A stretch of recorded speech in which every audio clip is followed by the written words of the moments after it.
because I'm going to show you how to install your custom operating system on a Chromebook. First, the right protect screw has to be removed, or if the battery, disconnect the battery. Enable developer mode, you already have developer mode enabled. Then you want to connect to the network. Okay, I'm going to do this off camera. No, I hate when another thing just comes up on the top.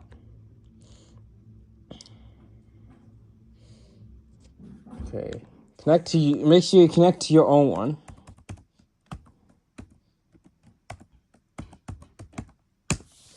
Of course, I did that.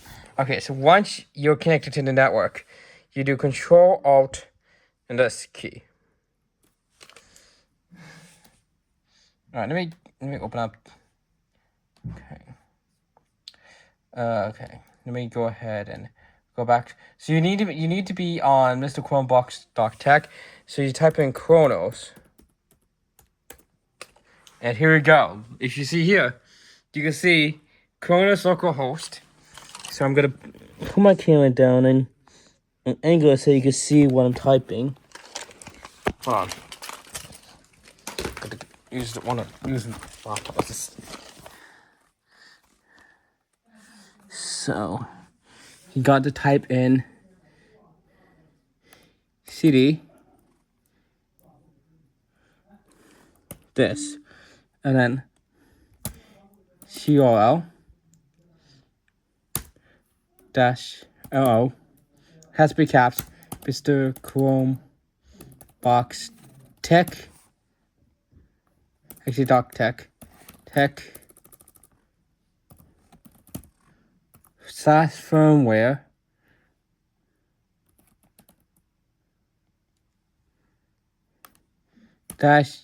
-util.sh,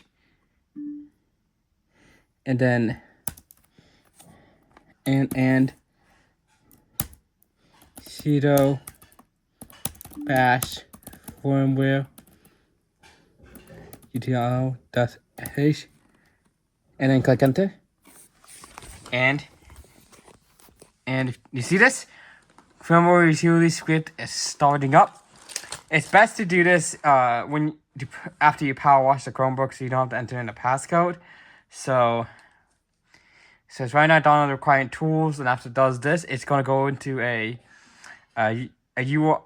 menu to give you a few options to install. So right now it's getting system info. It takes a bit of a while, but gets system info. And you see, the one we want to install is this. Install / update UEFI 4.1 firmware. So we click 2, and then click enter, and click Y. So yeah, I'm not gonna create backup, so I'm gonna click no. So yes, and now it's installing. It's installing the firmware. So it takes a while. And it's disabling the software write protect. And now installing the 4.1 firmware. So it's disabling it, so the software version. It's the hardware one is gone because I removed the write protect screw already on this computer.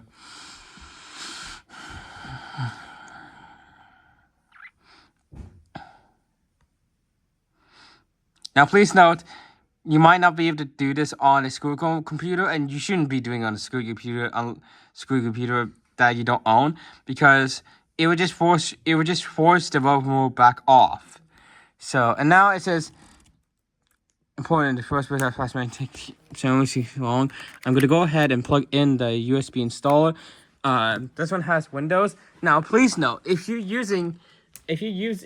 going to be installing Windows, you gotta have an external mouse connected. I know it sounds weird, but the trackpad will not be picked up on the installer. So now we're gonna click R to reboot, and click enter.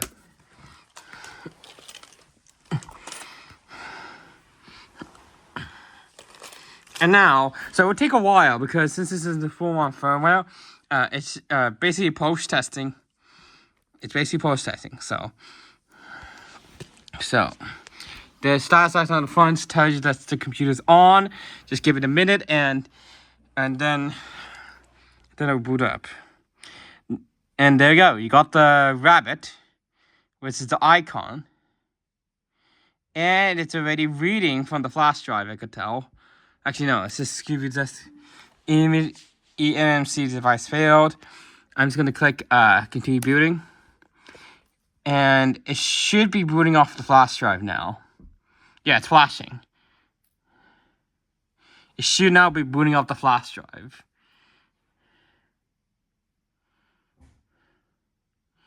I see the loading circle here.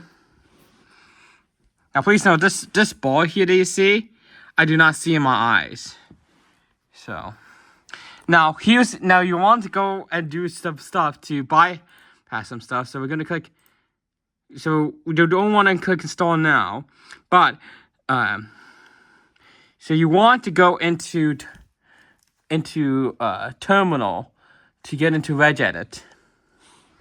So let me put the device down. So there you can see.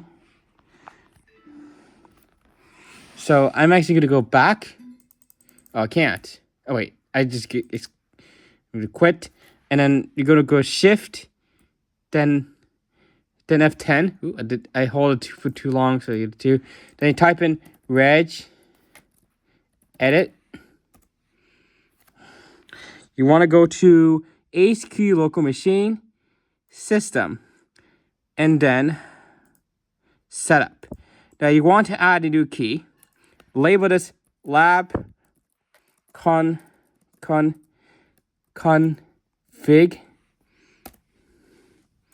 Label like that, and then make it D word, and then type in. So this one's gonna be bypass TPM check. Make sure it's enabled. Then make another D word. Label this bypass RAM check.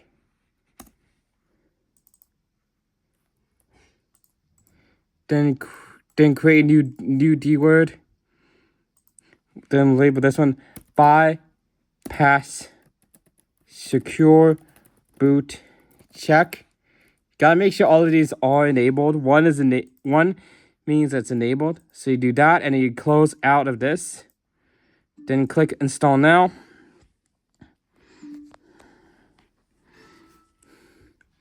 Then if you don't have a product key, just click I don't have a product key. You activate Windows from your Microsoft account. So I'm going to go with Windows 11 and Windows Pro. Hold on.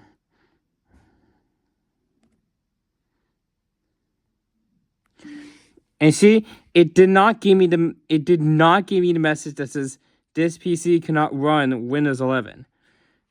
All right, and then you click I accept, and then click next. Then custom install. Now sometimes on Chrome OS since this drive's formatted from Chrome OS, you might actually have to use Linux to format it. So I'm gonna wait for it to delete. Okay. There's going to be a lot of files to see if you're using the stock operating system.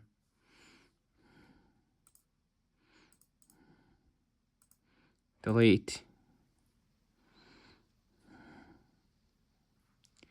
You gotta make sure you delete all the partitions. I'm not quite sure why it's flickering.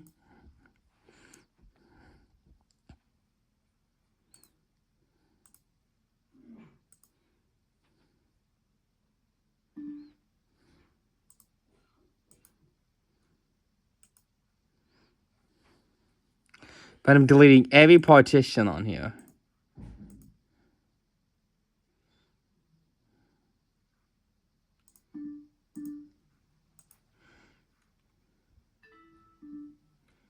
Come on.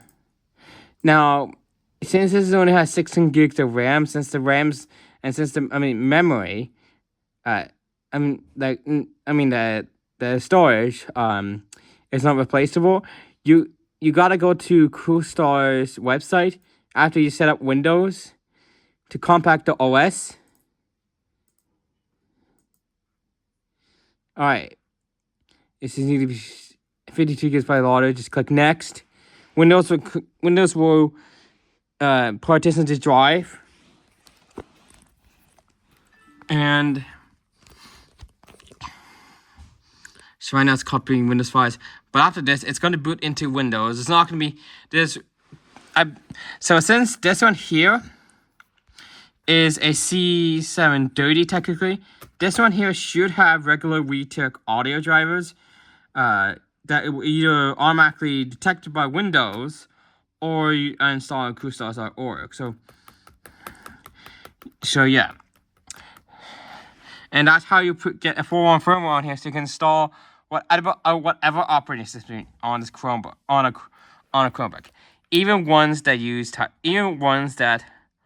don't allow you to use crosh anymore.